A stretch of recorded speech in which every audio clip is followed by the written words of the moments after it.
Okay. అంటే అప్పటి వరకు వెయిట్ చేశారా సార్? వెయిట్ అంటే మేము డిసైడ్ అవ్వలేదండి. యాక్చువల్గా తనకి 10th అయిపోయిన తర్వాత మ్యారేజ్ చేద్దామని అనుకున్నారు. Because of our family conditions, అవును. పేరెంట్స్ అంటే వాళ్ళ ఫాదర్ లేకపోవడం, ఇలాంటి కొన్ని కండిషన్స్లో తనకి మ్యారేజ్ చేద్దామని ఫిక్స్ అయ్యారు. ఆ ఇన్ఫర్మేషన్ మాకు తెలిసింది. ఎందుకంటే తను నా స్టూడెంట్ కాబట్టి వాళ్ళ పేరెంట్స్ రెగ్యులర్గా మాకు స్కూల్కి వచ్చి విజిట్ చేస్తారు కదా. సో స్టూడెంట్స్ ద్వారా ఏం చదువుకుంటారు అని నేను అందరు స్టూడెంట్స్ని అడిగేటప్పుడు పూజితకి మ్యారేజ్ చేస్తారంట సార్ 10th అయిపోయాక అనే ఇన్ఫర్మేషన్ మాకు తెలిసింది. అట్ ద సేమ్ టైం మా ఇంట్లో నాకు ప్రెషర్ అనమాట, మ్యారేజ్ చేసుకో ఇంకా ఇట్ ఈస్ రైట్ టైం అని చెప్పి నన్ను అడుగుతున్నారు. ఆ కోయిన్సిడెన్స్ అలా మ్యాచ్ అయింది. తనకి మ్యారేజెస్ సెట్ చూస్తున్నారని మాకు తెలియడం, మా ఇంట్లో నన్ను మ్యారేజ్ చేసుకోమని అడగడం. నేను మా మదర్కి ఒక ఫైన్ డే ఓకే మీరు నన్ను బాగా ప్రెజర్ చేస్తున్నారు కాబట్టి పూజిత వాళ్ళ ఇంట్లో పూజితకి సంబంధాలు చూస్తున్నారంట, పూజితను ఎందుకు చేసుకోకూడదు, బాగా తెలిసిన అమ్మాయి, చిన్నప్పటి నుంచి నేను చూసిన అమ్మాయి, అందుట్లోనూ మా ఫ్యామిలీకి వాళ్ళ ఫ్యామిలీకి కొంత పరిచయాలు ఉన్నాయి. ఓకే. ఇంతకుముందు మా ఫాదరు వాళ్ళ ఇంట్లో వాళ్ళ పెద్దమ్మనో ఎవరినో సంథింగ్ చేసుకోవాల్సిన పరిస్థితి. యాక్చువల్గా తను అలా చేసుకోనుంటే తను ఇప్పుడు నాకు చెల్లయ్యేది. మొత్తం మిస్ మ్యాచ్ అవుతుంది. మొత్తం మిస్ మ్యాచ్ అయ్యేది. ఆ రోజుల్లో మా ఫాదర్ వాళ్ళ ఇంట్లోకి వెళ్ళలేదు అల్లుడుగా. ఓకే. వెళ్తే మొత్తం మొత్తం ఉల్టా అయ్యేది మేబీ. సో 30 years బిఫోర్ ఈ ఇన్సిడెంట్ జరిగింది. వాళ్ళ వాళ్ళ అమ్మమ్మ నాకు నానమ్మ అవుతారు. అవును. సో మా డాడీని వాళ్ళ రిలేటివ్స్లో ఒకరికి ఇద్దామని మ్యాచ్ అడిగారు. ఓకే. అడిగినప్పుడు ఏం కారణాలు అనేది అంత పాస్ట్ మనకు తెలియదు క్లియర్గా. ఈ మ్యాచ్ ఫిక్స్ అవుతున్నప్పుడు మాకు తెలిసింది ఓకే వీళ్ళకి అప్పటి నుంచే పరిచయాలు ఉన్నాయి అని చెప్పి. అంటే అట్లా మన మంచి కోసమే జరిగింది అనుకోవచ్చు. మన మంచి కోసమే జరిగింది. సో ఎలా ఉంది పూజిత గారు, ఇప్పుడు అంతా హ్యాపీ ఉన్నారు? చాలా హ్యాపీ అండి. చూస్తున్నారుగా మీరు రీల్స్ లో మా బాండింగ్, మా రిలేషన్ చాలా అంటే చాలా హ్యాపీగా ఉన్నాం. మస్తు మంది తెలుసా ఇన్స్టాగ్రామ్ లో మొత్తం మీ పైనే కొత్త వీడియోలు ఏం అప్లోడ్ చేసారు ఈరోజు. సో నెక్స్ట్ మనం ఇల్లు వేయాలని చెప్పి చాలా మంది ఫుల్, నేను ఇక్కడికి వస్తున్నాను తెలిసి కూడా మా వాళ్ళు నేను ముందు పెట్టాను అనమాట స్టేటస్ ఇక్కడికి వెళ్తున్నా అని చెప్పి. చాలా మంది కొన్ని క్వశ్చన్స్ కూడా అడగడం జరిగింది. అంటే సార్ ఒక స్టూడెంట్ని కొన్ని పాజిటివ్ వస్తాయి, కొన్ని నెగిటివ్స్ వస్తాయి లైఫ్లో, అంటూ కామన్ అది. సో వాళ్ళు ఇంత హ్యాపీ ఉంటారు, చాలా మంది తీరా పైన హ్యాపీ ఉంటారు, కానీ తర్వాత బ్యాక్గ్రౌండ్ చూస్తే మాత్రం చాలా కొన్ని లైఫ్లో స్ట్రగుల్స్ కానీ అలాంటివి చాలా ఉంటాయి. అలాంటివి మీ లైఫ్లో ఏదన్నా స్ట్రగుల్ జరిగిందా? అంటే ఏంటంటే ఆఫ్టర్ మ్యారేజా before marriage? Before marriage struggles అంటే ఫైనాన్షియల్గా మేము అంత వెల్ సెటిల్డ్ కాదు. సో మా ఫాదరు ఒక మిడిల్ క్లాస్ బ్యాక్డ్రాప్ నుంచి, చిన్న బ్యాంక్ ఎంప్లాయీ మా ఫాదరు. సో ఫైనాన్షియల్గా థర్డ్ పార్టీ నుండి అప్పు తీసుకొచ్చి ఏదో నా ప్రెషర్ మీద మా ఫాదర్ నాకు కొంచెం ఫండింగ్ ప్రొవైడ్ చేశారు. అట్లాగే స్కూల్ ఎస్టాబ్లిష్ చేశాను. కింద నుంచి వచ్చామండి, చాలా స్ట్రగుల్స్ ఫేస్ చేశాను. ఇప్పుడు 600+ స్టూడెంట్స్ ఉన్నారు మన స్కూల్లో. సో అందరూ చాలా మంది నమ్మట్లేదు నేను 19 yearsకి స్కూల్ ఎట్లా పెట్టాను. యాక్చువల్గా చాలా ఆర్టికల్స్ నా మీద వచ్చినాయి 19 yearsలోనే. ఎంటర్ప్రెన్యూర్ అని చెప్పి హిందూ ఆర్టికల్స్ వచ్చినాయి నా గురించి. ఇండియన్ ఎక్స్ప్రెస్ ఇలా పెద్ద పెద్ద న్యూస్ పేపర్స్లో నా మీద ఆర్టికల్స్ కూడా వచ్చినాయి. It's 11-12 years before. ఫస్ట్ ఎప్పుడు వచ్చింది థాట్ స్కూల్ పెట్టాలని చెప్పి? అట్లా ఏం లేదండి, నేను ట్యూషన్స్ చెప్పేవాడిని ఈవినింగ్ పార్ట్ టైం జాబ్ కింద. కాలేజ్ అయిపోయిన తర్వాత B Tech first year, intermediate second year టైంలో. సో ఎప్పుడైతే నేను ట్యూషన్స్ పిల్లలకి చెప్తున్నానో ఆ ఎన్వైర్న్మెంట్ నాకు నచ్చి నేను ఒక ఫ్రెండ్ కలిసి ఎస్టాబ్లిష్ చేద్దాం అనుకున్నాము. ఎస్టాబ్లిష్ చేసిన తర్వాత ఒక 3 monthsకి ఆ ఫ్రెండ్ మధ్యలో డైవర్ట్ అయ్యి వెళ్ళిపోయాడు. సో నేను మా ఫాదర్కి ప్రామిస్ చేశాను కదా, ఇంత ఇన్వెస్ట్మెంట్ చేసాం, అప్పటికే ఒక 10 lakhs దాకా ఇన్వెస్ట్ చేసాం. ఇప్పుడు నేను ఇది గివప్ ఇస్తే లైఫ్లో నేను మళ్ళీ మా ఫాదర్ని ఏమీ అడగలేను. రేపొద్దున నేను ఏదైనా డెసిషన్ తీసుకున్నా కానీ మా ఫాదర్ నాకు సపోర్ట్ చేయకపోవచ్చు, parents, family members. Even maybe పూజితని అడిగినప్పుడు కూడా వాళ్ళు వెళ్ళి నువ్వు ఊరుకో, నీకేమీ తెలియదు, చిన్నపిల్లడు, నువ్వు ఉద్ధరించిన చాలే అంటారేమో అని చెప్పి. ఇలాంటి ఫ్యూచర్లో ఏమైనా జరగచ్చు. అందుకని చెప్పి అది ఒక ఛాలెంజింగ్గా తీసుకొని తను గివప్ ఇచ్చినా కానీ నేను మళ్ళీ స్కూల్ని నా చేతుల్లోకి తీసుకొని నేను కొన్ని ఫైనాన్షియల్గా లోన్స్ అవి బ్యాంక్స్ నుండి తీసుకొని, చాలా బ్యాంక్స్ నుండి లోన్స్ తీసుకొని రొటేషన్ చేసుకుంటూ ఈ రోజున 600 students, 40 teaching, non teaching staff, well established school, Shri Hayagriva English medium high school, Vijayawada. School name నిజంగా సూపర్ బ్రో. ఎందుకంటే మధ్యలో గివప్ చేయకుండా ఇప్పుడు ఈ స్థాయిలో ఉన్నారంటే నిజంగా ఎక్కడికైనా. చాలా మందికి ఎవరైనా సరే 19 yearsలో స్కూల్ పెట్టి ఏం నడుపుతావురా, ఏం ఉద్ధరిస్తావురా అని చెప్పి చాలా మంది అంటారు. సో వాళ్ళందరికీ ఇప్పుడు మీరు ఒక జవాబు ఇచ్చేసారు అనమాట ఆన్సర్. సో మేడం మీ లైఫ్లో మేడం ఇంత ముందుకి ప్రాబ్లమ్స్ ఏదైనా ఫేస్ చేస్తారా? నా లైఫ్లో ప్రాబ్లమ్స్ అంటే మా పేరెంట్స్ని నేను లాస్ అవ్వడమే నాకు చాలా పెద్ద ప్రాబ్లం అనమాట. 8th మా ఫాదర్ చనిపోయారని చెప్పాను కదా. సో మా గ్రాండ్ మదర్ సపోర్ట్ ఉండడం వల్ల మేము స్టడీస్ కంటిన్యూ అవడం కానీ అవన్నీ చాలా హెల్ప్ చేశారు. తర్వాత మా మ్యారేజ్ ఫిక్స్ అయ్యాక మా మదర్ చనిపోయారు. 2021లో కోవిడ్ వచ్చి చనిపోయారు మా మదరు. అంటే నేను చిన్న ఏజ్ కదా అప్పటికి, నాకు తెలిసి ప్రాబ్లమ్స్ అంటే మా పేరెంట్స్ని నేను కోల్పోవడమే అండి. చాలా పెద్ద ప్రాబ్లమ్స్ అయ్యాయి నాకు. సో అంత అయ్యి ఫేస్ చేసినా కూడా నేను ఇప్పుడు ఇలా ఉన్నానంటే అంత ఈయన నా లైఫ్లో ఉండడం వల్లే. అంటే తల్లిదండ్రులు లేని లోటు తీరుస్తున్నారు. సో ప్రజెంట్ అయితే చాలా హ్యాపీ ఉన్నారు. సో కొంచెం సేపు బ్రో మనం పాత రోజులకు వెళ్దాం. ఓకే, అప్పటి రోజులకు వెళ్దాం అనమాట. ఓకే, స్కూల్ ఇప్పుడు మీరు student, okay, sir teacher. Okay. So ఆ రోజుల ఫీల్ ఎలా ఉండే బ్రో? ఇప్పుడు పూజిత అనే అమ్మాయి క్లాస్లో ఉంది, మీకు పూజిత అనే అమ్మాయి థాట్ వస్తే ఇంతకుముందుకే ఉంటుంది ఇక మనసులో. అమ్మాయి మీద మనకి ఇష్టం ఉన్నట్టయితే ముందే తెలుస్తుంది మనకి. అంత సడన్గా మనం పూజిత అని చెప్పి ఆ పేరు మనం చెప్పాము. సో ఆ రోజుల్లో ఎలా ఉంటుండే బ్రో? మీరు స్కూల్కి వెళ్ళినప్పుడు కానీ పూజితను ఎప్పుడైనా అబ్జర్వ్ చేసినారా? అంటే ఇప్పుడు క్లాస్లో 20-35 మెంబర్స్, 25 to 35 మెంబర్స్ ఉంటారండి. అవును, అందరూని ఈక్వల్గానే చూస్తాం మేము స్టూడెంట్స్ని. పూజితని డిఫరెంట్గా చూడడం, పూజిత క్లాస్లో ఉందా లేదా అని అబ్జర్వ్ చేయడం అనేది ఎప్పుడు జరగదు. నిజంగా చెప్తున్నాను. ఎందుకంటే వీళ్ళ సిస్టర్స్ ఇద్దరు కూడా నా దగ్గర చదువుకున్నారు. తనకి 2 అక్కలు ఉన్నారు. వాళ్ళు కూడా సేమ్ స్కూల్ అండి. సో ఇప్పుడు నేను అలాగ పూజిత ఉంది, పూజిత లేదని చెప్పి ఆ వయసులో, ఎందుకంటే there is lot of difference. నాకు తనకి 10 to 11 years డిఫరెన్స్ ఉంది. 5th క్లాస్లో మనం పూజితాన్ని 5th క్లాస్లో 6th క్లాస్లో అసలు మీరు పూజిత ఉందని మీరు ఎలా చూశారు? ఆ లైఫ్ అదేంటనేది కాలేజ్లో నేను తన ఏమో ఫ్రెండ్స్ కాదు కదా చూసుకోవడానికి, ఇలాగా లేకపోతే ఒక రోజు ఇస్తడానికి అలా ఏం కాదు కదా. ఐఎమ్ ఏ టీచర్, తన స్టూడెంట్. తనను స్కూల్లో కొట్టిన రోజులు కూడా ఉన్నాయి. నేను కొట్టారు కూడా స్కూల్లో? కొట్టారండి, ఒకసారి కొట్టారు. 5 years లో నన్ను ఒకసారి కొట్టారు. రివెంజ్ ఇప్పటికీ గుర్తొచ్చినప్పుడల్లా తీర్చుకుంటూ ఉంటా. టార్చర్ అంటే మరి అప్పుడు నన్ను కొట్టినప్పుడు అది టార్చరే కదండి. అప్పుడు స్టూడెంట్ కాబట్టి సార్ డ్యూటీ సార్ చేసిండు అలా అంటారా? అంతే కదా మరి. అట్లాగేం లేదండి. స్టూడెంట్ టీచర్ మధ్య ఉన్న బాండింగే మా ఇద్దరి మధ్య. అంతకుమించి టీచరు స్టూడెంట్ దాటి ఏ రోజు కూడా మేము క్లాస్లో, ఎందుకంటే 10th క్లాస్ అయిపోయి తనకి మ్యారేజెస్ చూస్తున్నారనే వరకు ఆ ఉద్దేశం నాకు లేదండి, ఫ్రాంక్లీ స్పీకింగ్. 10th క్లాస్ అయిపోయి తనకి మ్యారేజెస్ చూస్తున్నారన్న తర్వాత ఎందుకంటే ఇప్పుడు తనకి మ్యారేజ్ చేసేస్తున్నారు కాబట్టి తెలిసిన వాళ్ళు, ఇంటి దగ్గర వాళ్ళది చాలా పెద్ద ఫ్యామిలీ, మంచి ఫ్యామిలీ కూడా. కన్నప్ప గారు, సామ్రాజ్యం గారు అంటే మా ఏరియాలో కొంచెం వెల్ నోన్ పీపుల్ అనమాట. సో ఎందుకని మనం అప్రోచ్ అవ్వకూడదు అంటే ఇద్దరికి బెనిఫిట్స్ ఉంటాయి కదా. ఎందుకంటే మేము ఒక స్కూల్ ఎస్టాబ్లిష్ చేసి ఉన్నాము, వాళ్ళు కూడా ఒక మంచి ఫ్యామిలీ బ్యాక్డ్రాప్ ఉంది.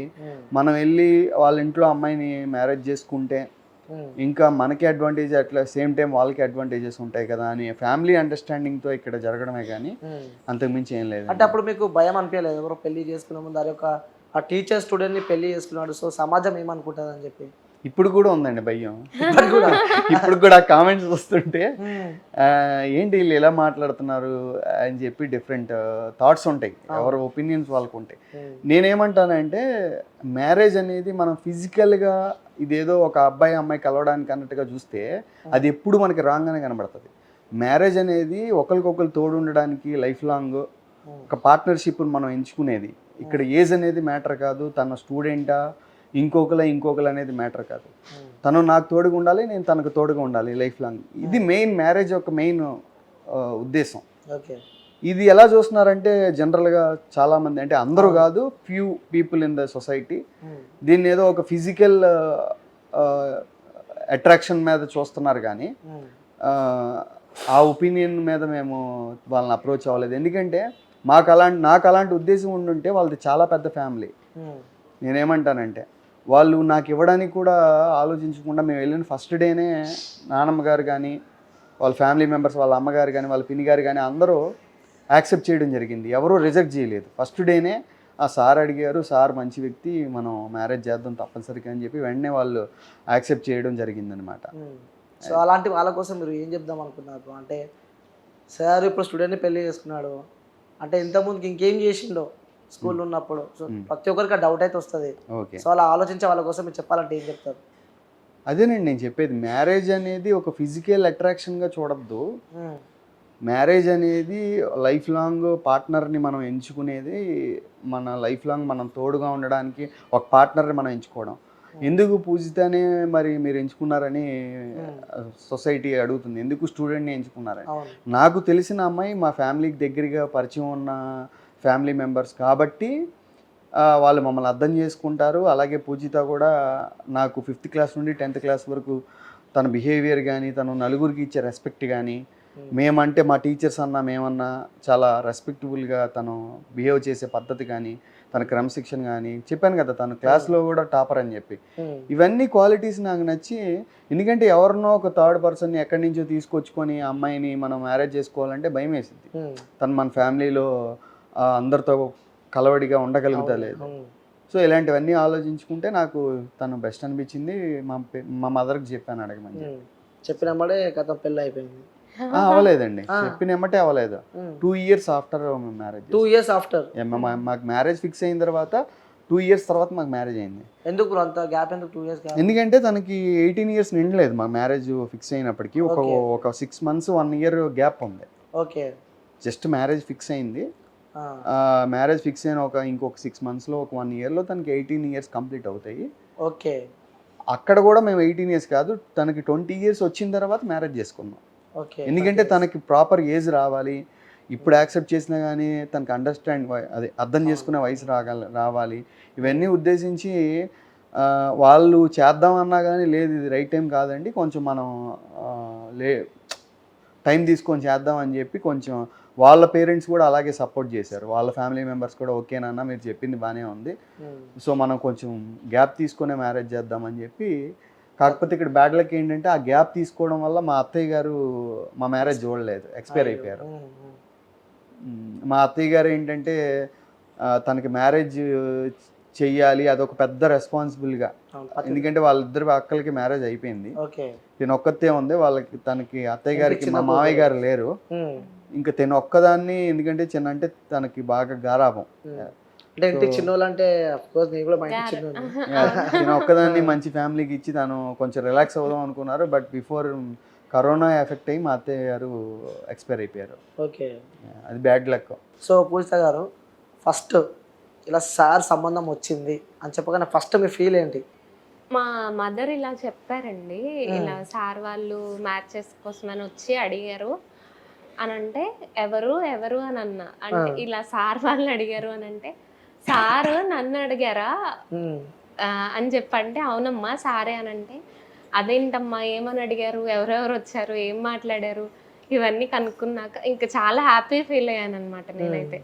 ఆ సార్ వాళ్ళు అడిగారంటే, మా పేరెంట్స్ కూడా మేము మా పిల్లల్ని ఇలా పెంచాము, సార్ వాళ్ళే వచ్చి మమ్మల్ని అడిగారంటే మా పిల్లల బిహేవియర్ ఇది అని మా పేరెంట్స్ ప్రౌడ్గా ఫీల్ అవ్వడం, వాళ్ళు హ్యాపీగా ఉన్నారని మేము హ్యాపీగా ఉండడం చాలా హ్యాపీగా అనిపించింది అండి. చెప్పగానే యాక్సెప్ట్ చేసినారు ఇలా సంబంధం వచ్చింది అంటే తను యాక్సెప్ట్ చేయలేదండి, పేరెంట్స్ నిర్ణయాన్ని తను ఏకీభవించింది. ఎందుకంటే తనకు కూడా ఎటువంటి సార్ అంటే ఇప్పుడు జనరల్గా సార్ని పెళ్లి చేసుకోవాలంటే ఎవరికైనా భయం వేస్తుంది. తన ఫీలింగ్ వాస్తవంగా అయితే అదే నాతో చాలాసార్లు అంటే భయం అంటే ఎవరికైనా ఉంటది కానీ ఇలా మ్యాచ్ అడిగారు కాబట్టి ఇంక అప్పుడు భయం ఎలా ఉంటదండి, హ్యాపీ ఫీల్ అవుతాం కానీ అసలు నిజంగా చెప్పాలి అప్పుడు సార్ అంటే స్కూల్లో భయపడతాం భయం లేదే. ఇప్పుడా మీరా నేనా? అప్పుడే ఇప్పుడు మ్యారేజ్ అయిన తర్వాత కూడా ఒకవేళ సార్ బెత్తం తీసుకొని ఇలా ఉండు ఇలా కూర్చో అంటారు ఏమని చెప్పి భయపడలేదు. నిజం చెప్పు. అప్పుడు అలా కంట్రోల్లో ఉంటది కాబట్టి అప్పుడు సార్ అయినా ఎవరైనా ఇంకా అంతేగా అలా అంతే అండి. అప్పుడైతే నేను భయపడలేదు, హ్యాపీ ఫీల్ అయ్యాను చాలా. అది నా ఒపీనియన్ లేండి. అలాగా అసలు ఏంటి బయట తీసుకొద్దాం అని చెప్పి అలా అడిగాను. సో నిజంగా భయం లేదు మీకైతే నాకైతే ఇప్పుడైతే అసలు తనే భయం నన్ను లేదు. భయపెడుతుందండి. అబ్బో, ఇప్పుడు ఇది కూడా నిజం కాదండి. నువ్వే కదా అంతేగా అన్న. ఎవరు భయపడతారు నిజం చెప్పండి. అలాగేం లేదండి, సిచ్యువేషన్ బట్టి. నిజంగా చెప్తున్నా, మీ ఇంటర్వ్యూ చేస్తున్నాడు నిజంగా చాలా క్యూట్ కపుల్. నేను కూడా చెప్తున్నా, మస్తు అనిపిస్తుంది నాకు కూడా. థ్యాంక్ యూ అనిల్ గారు, థ్యాంక్ యూ. ఇలానే మీరు ఎప్పుడు మనస్ఫూర్తి ఉండాలని చెప్పి కోరుకుంటున్నా. ఫస్ట్ ఆ రీల్స్ చేయడం ఎప్పుడు స్టార్ట్ చేసినారు మీరు? రీల్స్ నేను ఫస్ట్ మ్యారేజ్ అవ్వక ముందు టిక్ టాక్ ఉంటే నేను మా సిస్టర్ టిక్ టాక్ చేసేవాళ్ళము. ఫాలోవర్స్ బాగున్నారు, బ్యాన్ అయిపోయింది అప్పటి నుంచి. ఓకే. అప్పుడు సార్ చేసేవాళ్ళు కాదు కానీ నేను మా సిస్టర్ చేసేవాళ్ళము. సో బ్యాన్ అయిపోయిన తర్వాత ఇన్స్టాగ్రామ్ నార్మల్గా యూస్ చేశాను కానీ రీల్స్ పోస్ట్ చేయడం అలా ఏం లేదండి. మ్యారేజ్ అయిపోయాక నాకు రీల్స్ మళ్ళీ చేద్దాం అనిపించి ఓకే స్టార్ట్ చేద్దాం అనుకుని నేను చేశాను. ఫస్ట్ సార్ చేసేవాళ్ళు కాదు రీల్స్. అంటే మనం ప్రొఫెషన్ లో ఉన్నాము, సార్ కదా, పేరెంట్స్ చూస్తే బాగోదు అని ఆ ఫీల్ లో ఉండేవాళ్ళు. కానీ నేను చేసేదాన్ని. తర్వాత నేను ఇలా నేను సార్ కూడా చేయడం స్టార్ట్ చేశాక ఇంకా ఎక్కువ బాగా పాపులర్ అయ్యాము. ఇప్పుడు ఇలా అవును సార్. ఏంటి మీ రీల్స్ చూస్తే నిజంగా అసలు మీరు ఆల్రెడీ సినిమా ఇండస్ట్రీలో ఉన్నట్టు ఆ ఎక్స్ప్రెషన్లు అవన్నీ నిజంగా ఆల్రెడీ అలవాటు ఉన్నట్టే నిజంగా చెప్తున్నది. ఎవరు? నేను. మీరే. నాకన్నా తన బాగా యాడ్ చేస్తాను కదండి. అంటే మీరు ఒక ప్రొఫెషన్ నుంచి రీల్స్ చేశారు కాబట్టి సో డిఫరెన్స్ ఉంటుంది. సో అమ్మాయిలు అంటే ఆల్రెడీ నేను ఇండస్ట్రీలో, మీరు నా షార్ట్ ఫిల్మ్స్ కూడా యూట్యూబ్లో సెర్చ్ చేస్తే సురేంద్ర కుమార్ షార్ట్ ఫిల్మ్స్ అని ఒక 14 to 15 షార్ట్ ఫిల్మ్స్ వస్తాయండి. ఓకే. నేను బీటెక్ ఇంకా స్కూల్ కన్నా బిఫోరే షార్ట్ ఫిల్మ్స్ స్టార్ట్ చేశాను. స్కూల్ కన్నా బిఫోరే? ఒక 14-15 ఇయర్స్ బిఫోర్ నుంచి షార్ట్ ఫిలిమ్స్. అంటే ఏదో సమాజానికి మంచి మెసేజ్ ఇవ్వాలి. ఎందుకంటే మూవీ అనేది ఒక మీడియం, మనం సొసైటీకి ఏదైనా మంచి మెసేజ్ చెప్పాలి. ఆ ఉద్దేశంతో చాలా షార్ట్ ఫిల్మ్స్ చేశాను. రీసెంట్గా ఒక మూవీ కూడా కంప్లీట్ అయిపోయింది. ఓకే. అందులో యాక్ట్ చేశారా? నేను హీరో, తన హీరోయిన్. ఓ సూపర్. దానికి ఆ మూవీకి మళ్ళీ నేనే డైరెక్టర్. మూవీయా షార్ట్ ఫిల్మా? మూవీ అండి. మూవీ. ఓ సూపర్. ఒక మంచి బడ్జెట్ తో చేసాము. రవికాంత్ గారు అని యుఎస్ లో ఉంటారు ప్రొడ్యూసర్. ఓకే. ఆయన ప్రొడ్యూస్ చేశారు యుఎస్ నుండి. హోప్ఫుల్లీ అప్కమింగ్ మూవీ పేరు రిలీజ్ చేస్తాను. లోకమెరుగని కథ. లోకమెరుగని కథ. ఓకే. ఇక్కడ నేను షూట్ అంతా టీజర్, లిరికల్ వీడియోస్ అన్ని సరిగమలో రిలీజ్ అయినాయి. ఓకే. రిలీజ్ అయిపోయింది. రిలీజ్ అవుతున్నాయి. ఇంకా లిరికల్స్ ఉన్నాయి, ట్రైలర్ ఉంది, ఇంకా రిలీజ్ అవ్వాల్సినవి ఉన్నాయి. సో త్వరలో 70mm లో కూడా చూడబోతున్నాం మీ కపుల్ని. So feeling excitement. అసలు మీరు అనుకున్నారా మనము ఇలా ఆ సార్ని మ్యారేజ్ చేసుకుంటే ఒక క్వశ్చన్ మార్క్, ఒక డిఫరెంట్ లోకం అది. దాని తర్వాత మూవీ ఇండస్ట్రీస్కి వస్తా అని చెప్పి, ఇలా మూవీ తీసామని చెప్పి, ఇలా లైఫ్ ఉంటుంది అని చెప్పి. ఇంకొకటి ఏంటంటే నేను 6th 7th ఉన్నప్పుడు సార్ నాతో ఒక షార్ట్ ఫిల్మ్ తీశారు. అప్పుడే సార్ నిజంగా చెప్పండి సార్, అప్పుడు లవ్ ఉండడం లేదా తనపై? లేదండి, నిజంగా చెప్పండి. లేదు. ఎందుకంటే తను చిన్నప్పటి నుంచి మల్టీ టాలెంటెడ్. ఓకే. మంచి సెట్ అయింది. సో వాళ్ళ క్లాస్లో తిను అన్ని డ్యాన్స్ వేయడం కానీ, ఎక్స్ప్రెషన్స్ కానీ, ఇవన్నీ తను చైల్డ్ ఆర్టిస్ట్గా ఆల్రెడీ ఒక 2 ఫిలిమ్స్ కూడా చేసింది. ఓకే. ఆ పర్స్పెక్టివ్లో నేను తను చూస్ చేసుకున్నాను. తను నా షార్ట్ ఫిలింలో స్టూడెంట్, నేను మాస్టర్ని. అందులో కూడా నేను స్టూడెంట్. ఇదేదో నేను హీరో, తన హీరోయిన్ అప్పుడు చేయలేదు మేము. మైండ్తోనే చేసి మొత్తం.